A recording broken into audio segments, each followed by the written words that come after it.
بسم اللہ الرحمن الرحیم نحمدہ و نصلی علی رسولہ الکریم اما بعد۔ پیارے پیارے بچوں، ننھے منھے پھولو، اللہ تعالیٰ آپ سب کو ہمیشہ خوش رکھے اور فلسطین کے مسلمانوں کو جلد از جلد فتح، کامیابی، آزادی اور عافیت عطا فرمائے، آمین۔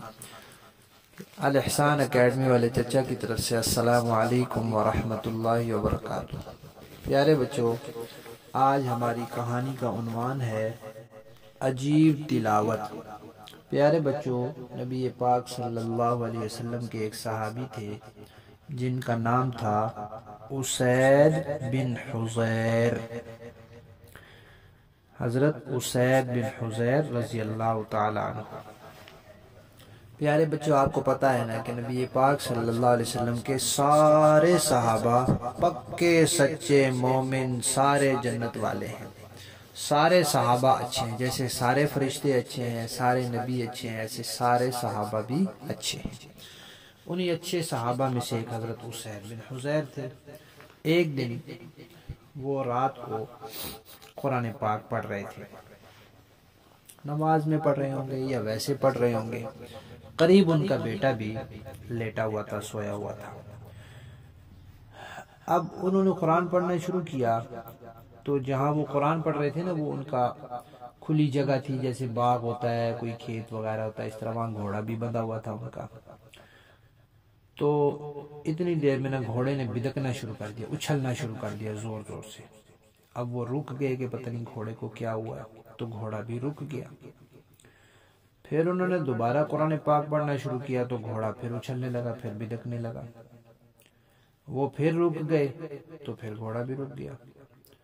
پھر تیسری مرتبہ بھی پیارے بچوں ایسے ہی ہوا۔ انہوں نے تلاوت شروع کی، گھوڑے نے اچھلنا شروع کر دیا، انہوں نے تلاوت روک دی تو گھوڑا بھی رک گیا۔ ان کو یہ خطرہ ہوا کہ بھئی ایسے نہ ہو کہ گھوڑا زور زور سے جو اچھل رہا ہے تو یہ اچھلے اور اس کے پاؤں میرے بیٹے کے اوپر جا لگیں اور وہ بیچارہ گھوڑے کے نیچے کچلا جائے، اس کو چوٹ لگ جائے یا خدا نہ خواستہ وہ فوت ہو جائے۔ تو وہ اب گھوڑے کے پاس گئے، جا کے انہوں نے ایسے اوپر کو دیکھا تو انہیں ایسے اوپر نظر آیا جیسے کوئی چھت سی نہیں ہوتی، ایسی کوئی چیز نظر آئی، اور اس میں روشنیاں ہی روشنیاں۔ جیسے آج کل ہمارے یہاں چھتیں ہوتی ہیں نا، تو چھت کے اندر بلب لگا دیتے ہیں۔ تو پہلے زمانے میں تو ایسی چھتیں نہیں ہوتی تھی، پہلے زمانے میں چراغ ہوتے تھے۔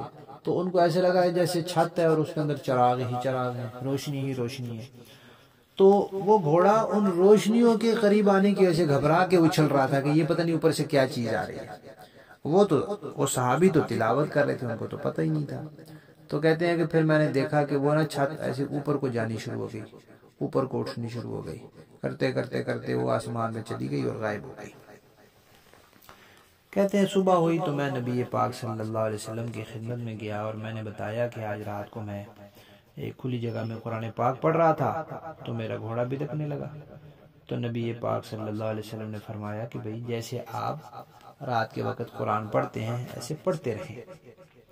وہ کہتے ہیں کہ میں نے اگلی رات پھر وہی قرآن پڑھا، پھر وہی کام ہوا، پھر گھوڑا بدکنے لگ جاتا تھا۔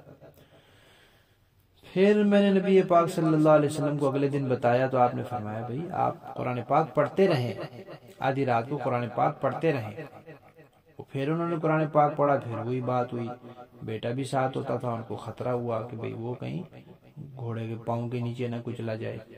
تو انہوں نے قرآن پاک اور نہیں پڑھا، اور پھر دیکھا تو وہ اوپر سے اسی طرح وہ چھت سی نظر آ رہی تھی، اور اس میں ایسے چھت بنی تھی جیسے آپ سمجھے نا بادل آ جاتے ہیں نا تو پوری چھت بنا لیتے ہیں، ایسے چھت سی بنی ہوئی تھی اور اس کے اندر روشنیاں ہی روشنیاں، اور وہ اوپر کو جا رہی تھی۔ پھر نبی پاک صلی اللہ علیہ وسلم نے ان سے فرمایا بھئی یہ فرشتے تھے جو آسمان سے آئے تھے، آپ کی قرآن پاک کی تلاوت سننے کے لیے آئے تھے۔ اگر آپ ساری رات قرآن پڑھتے رہتے تو یہ ساری رات فرشتے یہاں رہتے اور یہ فرشتے نظر آ رہے تھے۔ صبح کو جب لوگ اٹھتے تو لوگ بھی ان فرشتوں کو دیکھ لیتے اور فرشتے لوگوں سے نہ چھپتے، یہ آپ کی تلاوت سننے کے لیے آئے تھے۔ تو پیارے بچوں دیکھیں حضرت اسید بن حضیر رضی اللہ تعالیٰ عنہ کی تلاوت کیسی عجیب تلاوت تھی کہ فرشتے سننے کے لیے آئے اور پھر نظر بھی آئے۔ کہانی ختم۔